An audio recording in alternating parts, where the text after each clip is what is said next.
The Spotlight, shining a light on podcasts and videos that have caught our attention. Hi and welcome to The Spotlight. My name is Jen Spiker and today I'm highlighting part of a recent conversation that Andrew McLennan had on 2020. Hugh Kitson is a writer, director and producer who has been making documentary films for almost 50 years. For the past 20 years, he's been focused on making documentaries about Israel. Andrew spoke to Hugh about his latest project called Whose Land Part 2, an attempt to expose the lies surrounding Israel's occupation of the Holy Land and Jerusalem. The Spotlight with Jen Spiker. Hugh Kitson is a writer, director and producer who has been making documentary films for almost 50 years. And for the past 20 years, he's been focused on making documentaries about Israel. In 2003, he wrote and directed Lest We Forget, which compares the rise of anti-Semitism in 1930s Germany to the present day. And he believes that this anti-Semitism is an entrenched issue in the left-leaning political parties in both Australia and abroad.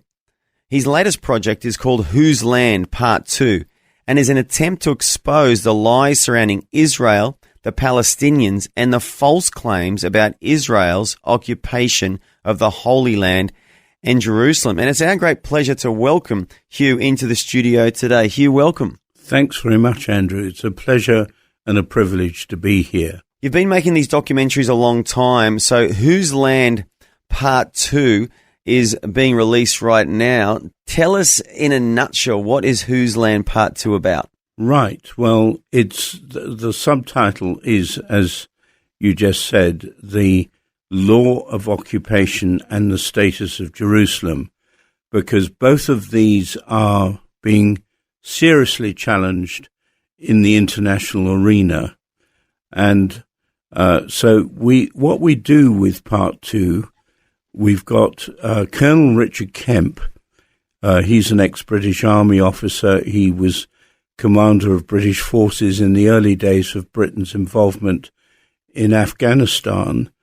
And he was also the chair of the Security and Intelligence Committee attached to COBRA. Now, COBRA was really the British cabinet, or a section of the British cabinet, that dealt with any sort of disaster, whether it was an act of terrorism or even a natural disaster. Well, he was in charge of the Security and Intelligence Committees, and then Prime Minister Tony Blair was actually his boss. So we're very privileged to have Richard as our on-camera presenter and narrator, and if I can say so, he's as professional as a presenter as any of the best in the BBC. The difference is he's telling the truth. But we've also got a team of historians, and we've got a team of top international lawyers. And so what we're setting out to do in this Part 2 is to build a court case, not through the lens of the Bible so much. In fact, we don't really refer to the Bible as anything other than a historic book.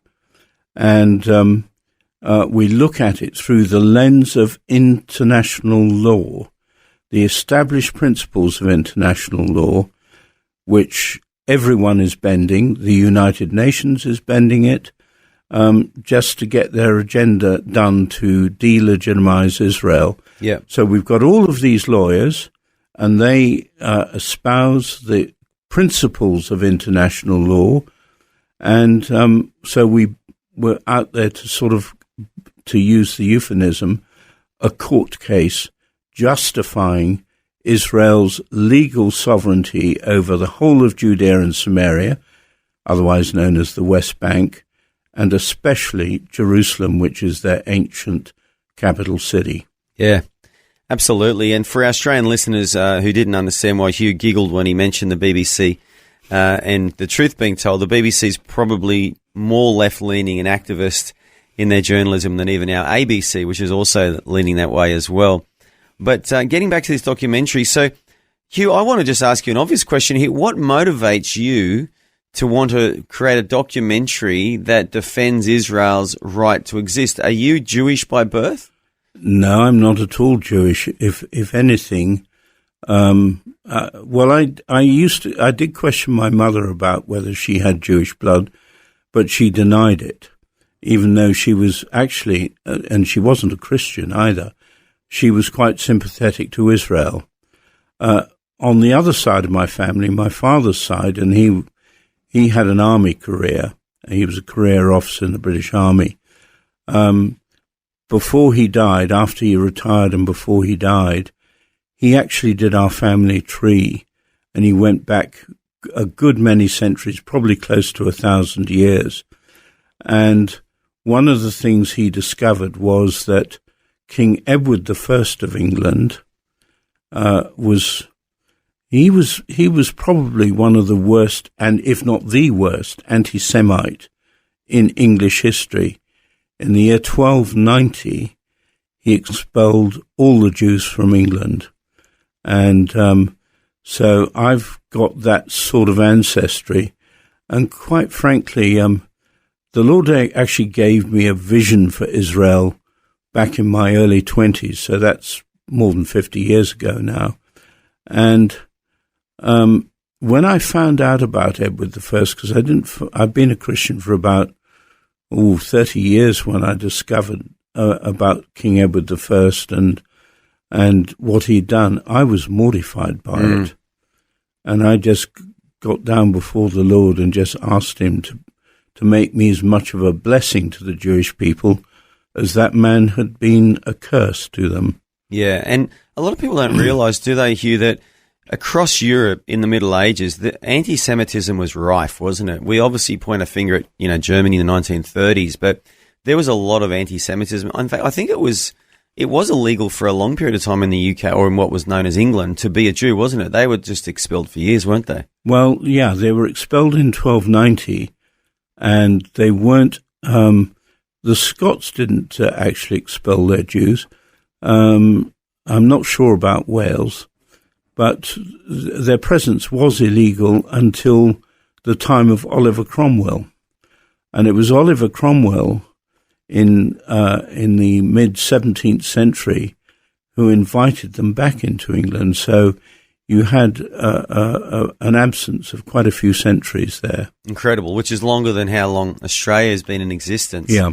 And a lot of people don't realise too, when the Crusades were started and the Europeans marched towards the Middle East to reclaim what they called the Holy Land, on the way they murdered a lot of Jews in European cities. Some of them said basically, let's just warm up on the Jews. They called them Christ killers, and they did horrible things in the name of the cross or their version of Christianity. Yeah, absolutely. I mean, this is the church needs to we need to hang our heads in shame over what happened. The Jewish people have a long, long memory, and quite rightfully they're suspicious of the church. But the Lord, by his grace, is actually changing that. And he's enabling us to come alongside the Jewish people. And as the Apostle Paul says in Romans chapter 12, he actually encourages us to provoke the Jews to jealousy. And if we're living a Christ-like life, and we've got the joy of the Lord in our hearts, then that's something that the joy of the Lord is something that they want, and that provokes them to jealousy. But sadly, through history, the church has provoked them to anger and despair.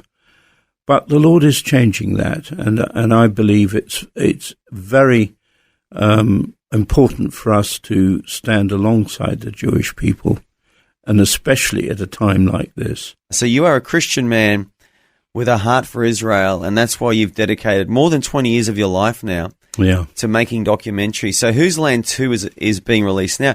Why don't we just ask what Whose Land 1 was about? Well, Whose Land 1, originally it was going to be one documentary, but it's a huge subject, and it looks at the historic and legal foundations to the modern state of Israel. And basically, well, it does start with antiquity. There's never been a Palestinian state, but we really begin the story properly with the Ottoman Turkish Empire and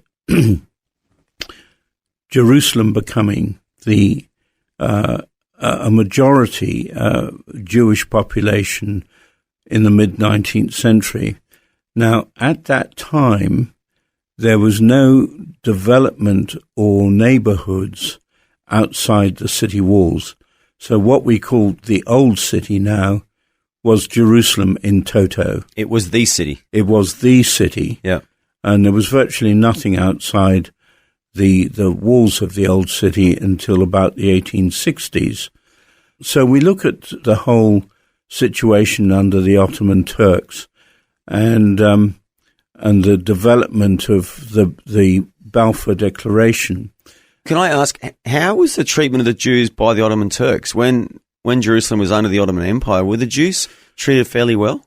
At the beginning, yes. At the beginning of the Ottoman Empire, in fact, after the Spanish Inquisition, and when the Jews were expelled from Spain, first of all, and then Portugal, some of them went west towards America, South America, and then North America, but many went to the Ottoman Empire, and they were welcomed with open arms. And it wasn't really until, this is in the 17th century, it wasn't really until the 19th century that the Ottoman Turks really started to turn against its minorities. And I'm talking there not just about the Jewish population, but also about Maronite Christians and other minority groups, Armenians, yeah, especially suffered horribly, didn't they? They did. And what was then happening, and we don't go into the war side of it, but it was in that backdrop that the Balfour Declaration was signed. Now, there's an amazing miracle that happened. The War Cabinet, the British War Cabinet, met on the 31st of October, 1917, and they decided the final wording of what became known as the Balfour Declaration. Simultaneously to that, and I find this very moving because it's the hand of God, simultaneously, and there was no communication in those days, there was no internet, nothing like that. Yeah. The Australian light horse were charging into Beersheba. Yeah. And had they not taken Beersheba and expelled the Ottoman Turks from there to start with, and that was the first major win on the Eastern Front. On the Spotlight, we've been listening to part of a recent 2020 conversation between Andrew McLennan and documentary maker Hugh Kitson. There's lots more to this conversation, and you can listen to it in full by tapping the podcast tab on the Vision app and searching in the 2020 channel. Have you heard a podcast that we should feature on the Spotlight? Click Contact Us at vision.org.au and share the link. My name is Jen Spiker. Join me next time as I share another podcast or video worth highlighting. For more great podcasts and videos like the one featured today, check out vision.org.au or the free Vision app.